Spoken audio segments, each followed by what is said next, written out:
La Tunisie s'identifie encore aujourd'hui avec son président élu à vie, Habib Bourguiba, qui vient d'avoir 75 ans. On chante, on écrit, on proclame « Ô Habib Bourguiba, tu vois ton peuple en fête, tu es notre guide, tu es notre chef ». Le président Bourguiba n'est pas insensible aux hommages. Il a dit un jour qu'il était la grande chance de la Tunisie.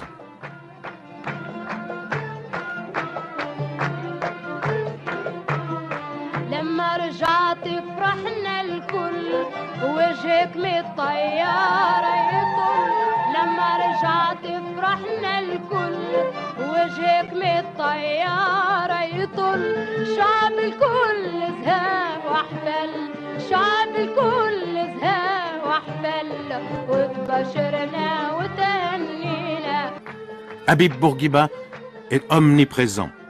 Il n'y a pas de ville ou de village qui n'ait une statue de Bourguiba ou une rue ou une avenue Bourguiba. Caméra à la télévision, vous risquez pour votre sécurité, pour votre emploi? Et comment? Je risque pour ma sécurité d'abord, pour ma peau avant mon emploi, parce que l'emploi, si je suis arrêtée, automatiquement je suis renvoyée. Mais je risque d'abord pour ma propre sécurité.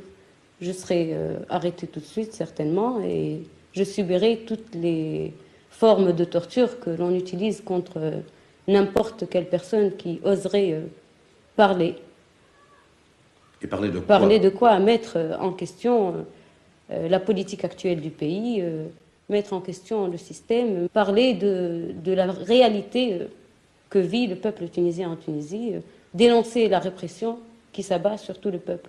Les syndicalistes ne sont pas des criminels. S'il y a eu un procès à Sousse, c'est le procès du régime, c'est le procès de la torture.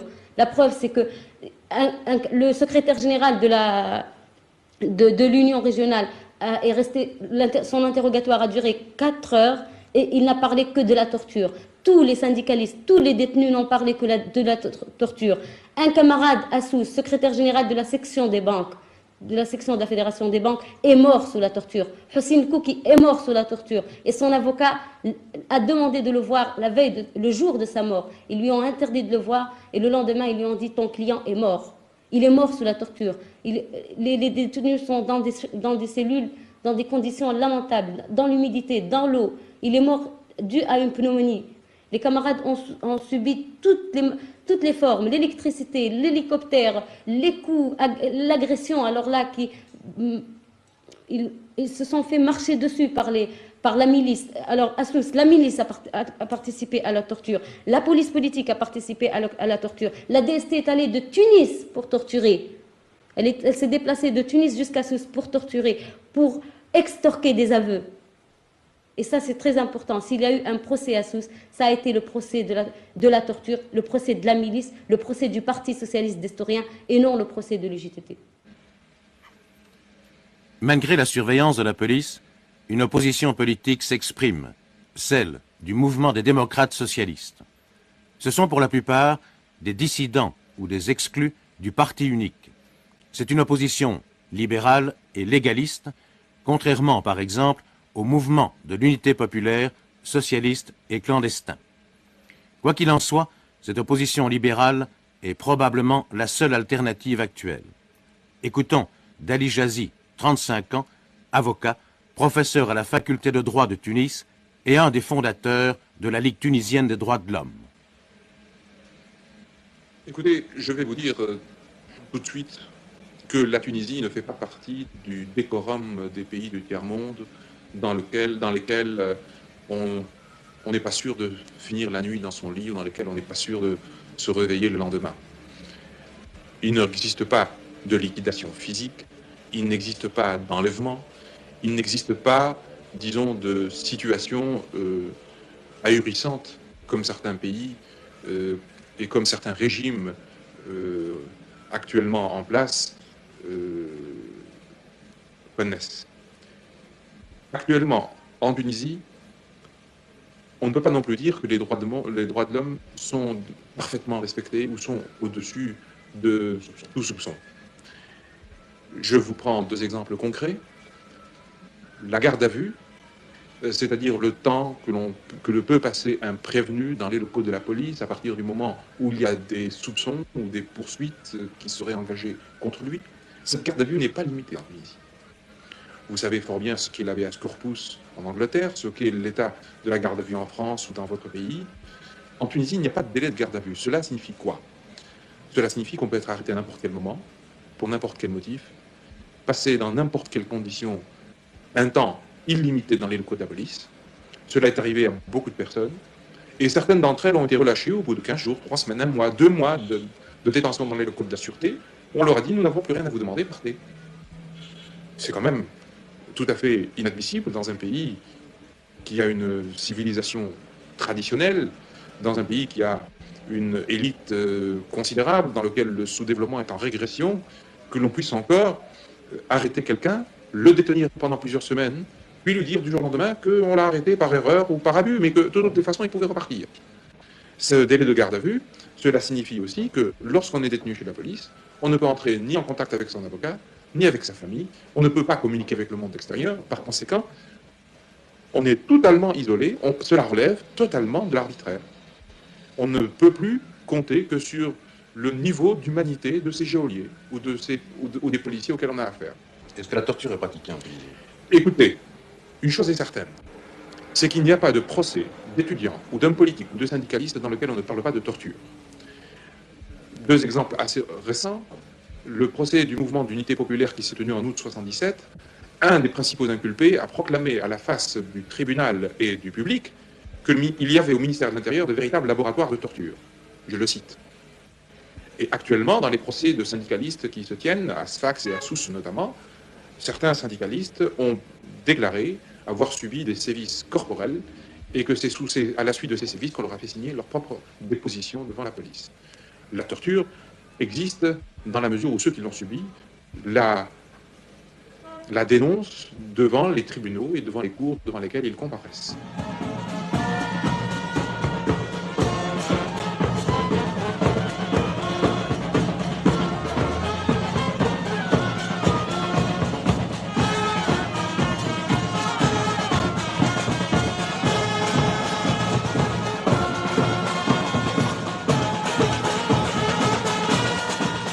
Une visite officielle et la fanfare pour un autre personnage clé de la Tunisie 1978, Hedi Nouira, 67 ans, Premier ministre depuis 1971. Il est aussi le successeur désigné du président Bourguiba. Ancien gouverneur de la Banque centrale, Hedi Nouira est un économiste de grande réputation. Il est aussi secrétaire général du Parti socialiste destourien. À propos de l'opposition libérale, Hedi Nouira dit volontiers, ce sont des ambitieux et des prétentieux. À propos des émeutes du 26 janvier et des procès des syndicalistes, le Premier ministre est sans embâge.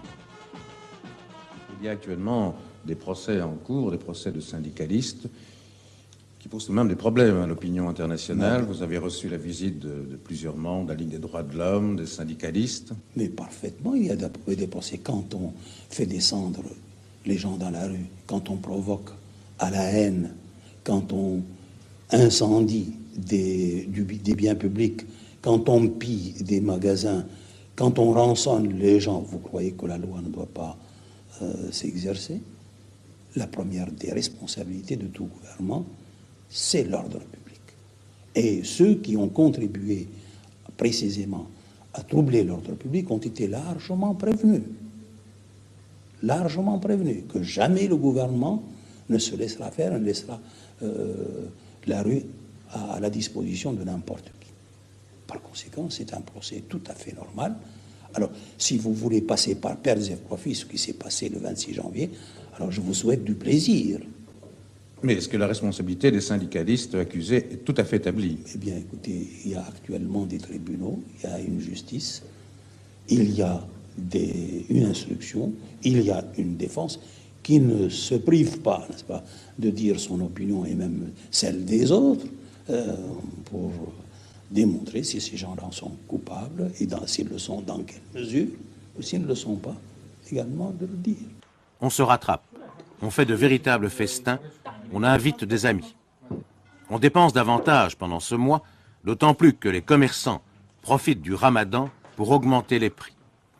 Ce soir-là, nous étions dans une famille, disons bourgeoise et moderne, les filles vont à l'université. La religion a beaucoup d'importance pour vous, monsieur. Oui, c'est l'essentiel. Je suis avant tout musulman. Et après, on a des historiens, partis tunisiens, mais avant tout musulmans. La majorité, je pense que la majorité des jeunes tunisiens ne pratiquent pas. Ils ne jeûnent pas, ils ne font pas leurs prières, c'est sûr. Ils sont athées. Ils sont athées. Je dirais pas athée, mais disons, en quelque sorte, ils classent la religion comme quelque chose de secondaire. Athée, c'est trop dire. C'est-à-dire une position m'en-foutiste, en quelque sorte. Laisser aller, voilà. Impassible devant la religion. Comment expliquez-vous que les jeunes aient une certaine désaffection pour la religion? Je crois qu'ils lisent ça au ce développement. Ils disent que la religion, c'est elle la responsable de ce développement, surtout en ce qui concerne le monde arabe. Parce que la religion musulmane, elle demande assez de temps, je crois, pour les prières, exemple, le jeûne. Il voit ça d'un mauvais œil, c'est ça. Et puis, il y a le contact avec l'Europe. Et ils pensent que l'Europe, elle est développée, c'est parce que la majorité est athée. Abordons un autre chapitre.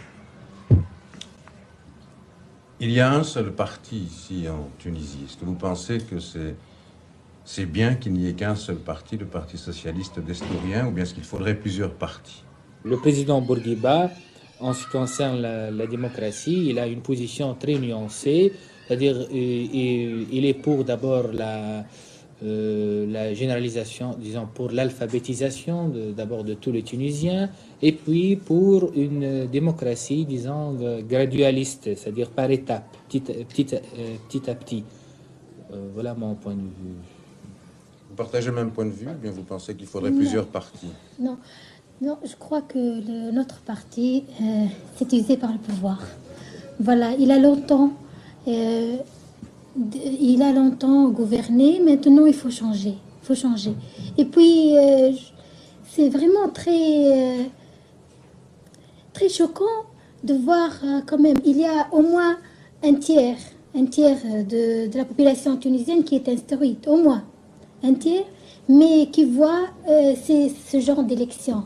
Pour les élections, vraiment, c'est très navrant, c'est très fatigant, c'est très énervant de voir des élections qui se passent de cette façon. C'est-à-dire? C'est-à-dire qu'on ne participe pas. C'est-à-dire on vous donne un bout de papier où il y a écrit le nom du président et vous mettez le nom du président et puis ça y est. Est-ce que vous appelez ça élection? Mais comme le dit Jean-Daniel, Bourguiba, c'est un instituteur qui ne veut pas se rendre compte que ses élèves sont devenus majeurs. Voilà, qu'ils peuvent se débrouiller toutes seules. C'est ça notre problème. Voilà, surtout pour les élections. Même pour les élections dans l'Assemblée. Est-ce que ça nous représente, ces gens-là?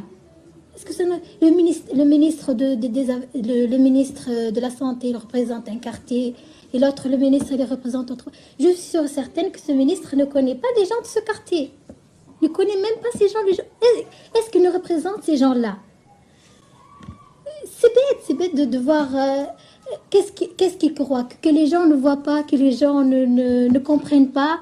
Et que pense à votre